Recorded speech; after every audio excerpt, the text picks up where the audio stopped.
नमस्कार, आप सभी का स्वागत है एडीआल वीडियो चैनल पर। मेरा नाम है अरविंद धामा।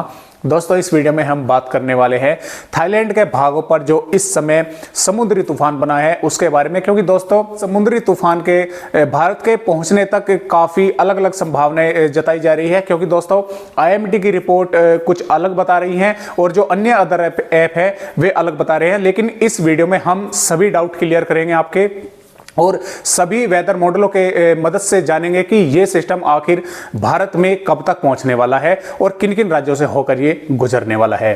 तो जैसा कि आप आईएमडी की रिपोर्ट देख पा रहे हैं, देखिए दोस्तों, मैं पहले आपको बता दूं कि देखिए यहां पर आईएमडी जो राजस्थान के भागों पर यहां पर देखिए आप ये हवाएं भी देख पा रहे हैं। देखिए ये कुछ इस तरह से घूम रही है, कुछ इस तरह से घूम रही है।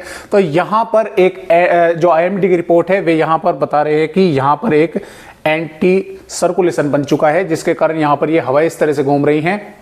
लेकिन दोस्तों, आप भी सभी जानते हैं कि एंटी सर्कुलेशन तभी बनता है जब उत्तर पश्चिमी हवाएं चलनी शुरू हो जाती हैं। और जैसा कि आप देख पा रहे हैं, देखिए ये हवाएं अब भी लगातार अरब सागर से ही भारत के राज्यों से होकर गुजर रही हैं। ये अब भी दक्षिणी पश्चिमी हवाएं हैं, ये ना कि उत्तर पश्चिमी हवाएं हैं। मॉडल की सहायता से भी दिखाने की कोशिश करता हूं, आप खुद भी अपने आप देख सकते हैं कि किस तरह से हवा चल रही है।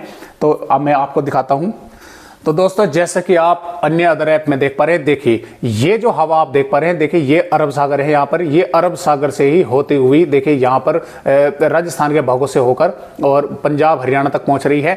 उत्तर पश्चिमी हवाएं देखिए ये है यहाँ पर, ये जैसा कि आप देख पा रहे हैं। देखिए मैं आपको दिखाने की कोशिश करता हूँ। ये जो उत्तर पश्चिमी, ये इनको हम कह सकते हैं कि ये उत्तर पश्चिमी हवाएं हैं। लेकिन ये तो सिर्फ अफगानिस्तान तक ही आ रही हैं, ये पाकिस्तान तक भी नहीं पहुंच पा रही हैं। पाकिस्तान पर भी जो हवाओं का फ्लो है वो दक्षिणी पश्चिमी हवाओं का ही फ्लो है। तो ये जब ये हवाएं इस तरह से होती हुई अफगानिस्तान और पाकिस्तान से होती हुई भारत के मैदानी राज्यों में आती है, तो इन हवाओं को हम उत्तर पश्चिमी हवाएं कहते हैं। और इन हवाओं के कारण ही यहां पर एंटी सर्कुलेशन बनता है और वो एंटी सर्कुलेशन इन हवाओं को घुमाकर भारत के मैदानी राज्यों से मध्य राज्यों तक भेजना शुरू कर देता है, जिसके कारण यहां से मानसून की विदाई शुरू हो जाती है।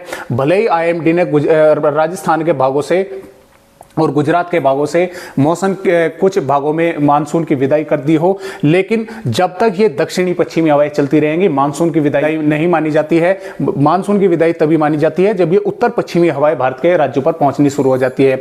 लेकिन आपको बता दें कि राजस्थान में के कुछ भागों में कल भी हमें बारिश के आसार नजर आ रहे हैं, परसों भी नजर आ रहे हैं। यानी कि अगले 2-3 दिनों के दौरान राजस्थान के कुछ भागों में बारिश होने की संभावनाएं बनी रहेंगी और तब तक बनी रहेंगी जब तक ये दक्षिणी पश्चिमी हवाएं यहां पर राजस्थान के भागों पर लगातार पहुंचती रहेंगी। जब तक ये उत्तर पश्चिमी हवाएं यहां पर नहीं आएंगी तब तक राजस्थान के भागों से मानसून की वापसी की विदाई नहीं मानी जा सकती है। तो जैसा कि आप खुद देख पा रहे हैं कि ये जो हवाएं आ रही हैं ये सिर्फ अफगानिस्तान तक ही पहुंच रही हैं, पाकिस्तान पर नहीं पहुंच पा रही हैं। लेकिन आने वाले समय में ये हवाएं भारत के मैदानी राज्यों तक भी पहुंचेगी, तब जाकर मानसून की विदाई यहां से होगी। अब बात करते हैं जो बंगाल जो थाईलैंड के भागों पर समुद्री तूफान बना हुआ है उसके बारे में कि वो किस प्रकार से यहाँ पर पहुँचने वाला है। तो देखिए, मैं पहले आपको इसी ऐप का ट्रैक दिखा देता हूँ कि ये जो ऐप है ये किस प्रकार इस सिस्टम को यहाँ पर दिखा रहा है।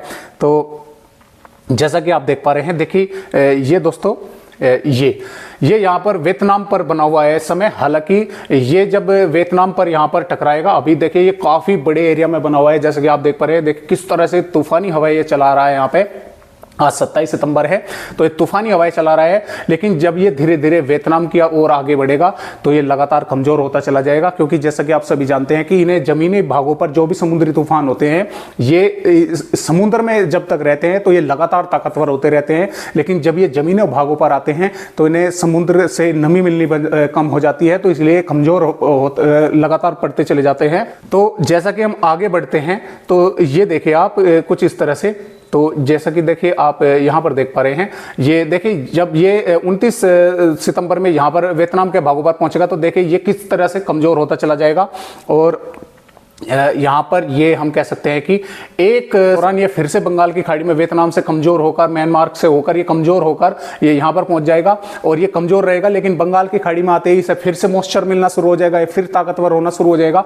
और इस सिस्टम का जो आगे का ट्रैक है वो आप देख पा रहे हैं। देखिए ये जो मॉडल दिखा रहा है, ये दिखा रहा है कि 2 सितंबर के माफ कीजिएगा 2 अक्टूबर के दौरान ये पश्चिम बंगाल के भागों से होकर और ये इस तरह से 3 अक्टूबर, 4 अक्टूबर और ये 5 अक्टूबर तक ये भारत के मध्य राज्यों से होकर ये राजस्थान के भागों की ओर आगे बढ़ने वाला है। और इस सिस्टम में अभी 6 सितंबर तक दिखा रहे हैं, 6 अक्टूबर तक। तो जैसे कि आप देख पा रहे हैं 6 अक्टूबर में गुजरात के, राजस्थान के भागों से होकर गुजरात के भागों पर पहुंचने वाला है। लेकिन ये मॉडल हम इनको प्रमाणित नहीं मान सकते क्योंकि ये इनके डेटे चेंज होते रहते हैं, इन पे हम ज़्यादा विश्वास नहीं कर सकते क्योंकि आज ये यहाँ पर दिखा रहा है, कल के अपडेट में ये हो सकता है कि पहाड़ों के राज्यों की तरफ दिखाने लगे या नीचे की तरफ दिखाने लगे। तो इन जो ये ऐप है, हालांकि ये सैटेलाइट मॉडल से ही पकड़ के इन दृश्यों को लाते हैं, इन हवाओं के आधार पर ये इनको बताते हैं, लेकिन इन पर हम विश्वास नहीं कर सकते क्योंकि ये डेटा लगातार चेंज करते रहते हैं। और अब हम देखते हैं आईएमडी की रिपोर्ट कि आईएमडी की रिपोर्ट इस सिस्टम को किस तरह से भारत के राज्यों पर दर्शा रही है, जिसकी मैंने आपको कल सांझ की भी वीडियो में जानकारी दी थी। हालांकि कुछ भाइयों के कमेंट आए थे कि सर आपका ट्रैक गलत है और ये सिस्टम इस तरह से नहीं जाने वाला है। और ये सिस्टम 4-5 अक्टूबर में ही भारत के राज्यों में आने वाला है। वे जो मेरे भाई हैं, मैं उनको कहना चाहूंगा वे अपनी जगह ठीक है क्योंकि वे इस ऐप की मदद से देख रहे हैं। ये ऐप दिखा भी इसी तरह से रहा है, लेकिन आईएमडी की रिपोर्ट इसको अलग दिखा रही है। आइए हम एक नजर उस पर भी डालते हैं। ये देखिए दोस्तों, ये तो यहाँ पर सर्कुलेशन बना हुआ है और ये देखिए यहाँ पर है इस समय। तो जैसे ही हम आगे की ओर बढ़ते हैं, देखिए 29 सितंबर पर पहुंचते हैं, तो 29 सितंबर पर ये म्यांमार के भागों पर आ गया और हम आगे जाते हैं और ये हम जाते हैं। देखिए यहाँ पर हम कह सकते हैं कि 2 अक्टूबर में, देखिए 2 अक्टूबर में ये इसको यहाँ पर बंगाल की खाड़ी में ही दिखा रहा है, यहाँ पर ये सशक होना शुरू हो जाएगा। और 2 अक्टूबर से फिर हम आगे पहुंचेंगे 3 अक्टूबर पर। 3 अक्टूबर पर भी ये यहाँ पर बंगाल की खाड़ी में ही बना हुआ है। 4 अक्टूबर में भी ये लगभग बंगाल की खाड़ी में, देखिए इसका दायरा और अधिक बड़ा हो गया है। मैं जैसा कि मैंने आपको बताया था कि ये लगातार जब भी ये समुद्र में आ जाते हैं तो ये लगातार अपने आप को ताकतवर करते चले जाते हैं। तो देखिए कितना बड़ा इसका दायरा हो गया है। और इसकी वजह से क्या हुआ कि देखिए यहाँ तक दिल्ली तक भी और यहाँ पंजाब तक भी इसी के कारण देखिए हवाएं किस तरह से प्रभावित हो रही हैं इस सिस्टम के वजह से। और जो हम जैसे ही 5 अक्टूबर में पहुंचते हैं तो 5 अक्टूबर में ये देखिए उड़ीसा के भागों से यहाँ से अंदर एंटर करने वाला है। इसके कारण पंजाब, दिल्ली तक भी पूर्वी हवाएं चलेंगी और यहाँ पर भी इसका प्रभाव देखने को मिलेगा। और जैसा कि हम 6 अक्टूबर में पहुंचते हैं तो देखिए 6 अक्टूबर में ये यहाँ पर मध्य प्रदेश के भागों पर, हालांकि ये कल इसका थोड़ा सा ट्रैक नीचे को दिखा रहा था, आज आईएमडी ने भी थोड़ा सा अपडेट किया है इसको। तो ये यहाँ पर मध्य प्रदेश के भागों पर पहुंचा, लेकिन डेट में फर्क है। वो इसको 4 दिखा रहा था, ये 6 आईएमडी की रिपोर्ट इसको 6 सितंबर के दौरान यहां पर लाई। और हम 7 अक्टूबर में ये देखें यहां पर मध्य प्रदेश के भागों पर है। लेकिन इस सिस्टम के कारण अगर ये इस तरह से आता है तो जैसा कि आप देख पा रहे हैं, देखिए काफी बड़े एरिया में ये सिस्टम बना हुआ है। और चाहे भारत के पूर्वी राज्य हों, मैदानी राज्य हों या फिर दक्षिण राज्य हों, सभी राज्यों पर इसकी हवाओं का प्रभाव बना रहेगा। अगर ये इसी तरह से सिस्टम बनकर आता है, ये काफ़ी हैवी रहेगा, डिप्रेशन या डीप डिप्रेशन की श्रेणी में आ जाएगा यहाँ से आते हुए। तो इसमें बिहार, उत्तर प्रदेश, मध्य प्रदेश, छत्तीसगढ़, भारत के पूर्वी राज्यों के साथ साथ इन सभी राज्यों में भीषण बारिश करेगा इस दौरान। और आंधी तेज हवाएं चलेंगी। देखिए कितने बड़े दायरे में हवाएं घूम रही हैं। इस तरह से आएगा। तो इसी की जानकारी हमने आपको बताई थी कि आईएमडी की रिपोर्ट के द्वारा कि इस तरह से 6, 7, 8 अक्टूबर के दौरान ये राजस्थान और गुजरात के भागों पर पहुंचे। लेकिन इस सिस्टम के कारण हम कह सकते हैं कि भारत के मध्य राज्य हों, चाहे मैदानी राज्य हो, चाहे पश्चिमी राज्य हो, चाहे पूर्वी राज्य हो, इस सिस्टम के कारण, क्योंकि इसका दायरा इतना काफी अधिक बड़ा है, इसके कारण अधिकतर राज्यों में ही स्थिति कुछ इस तरह की बनेगी जिस तरह की वो पहला मौसमी सिस्टम यहां से होकर गुजरा है। यानी कि कई दिन तक लगातार मूसलाधार बारिश होगी और इस सिस्टम की गैल काफी आंधी, तेज हवाएं भी रहेंगी। क्योंकि जैसा कि आप देख पा रहे हैं, ये 7 अक्टूबर की रिपोर्ट है और इसमें किस तरह से हवाएं भारत के पूर्वी, मध्य और सब राज्यों में घूम रही हैं, किस तरह से आंधी तेज हवाएं चलाएगा ये सिस्टम। तो ये अपडेट 7 अक्टूबर तक ही है।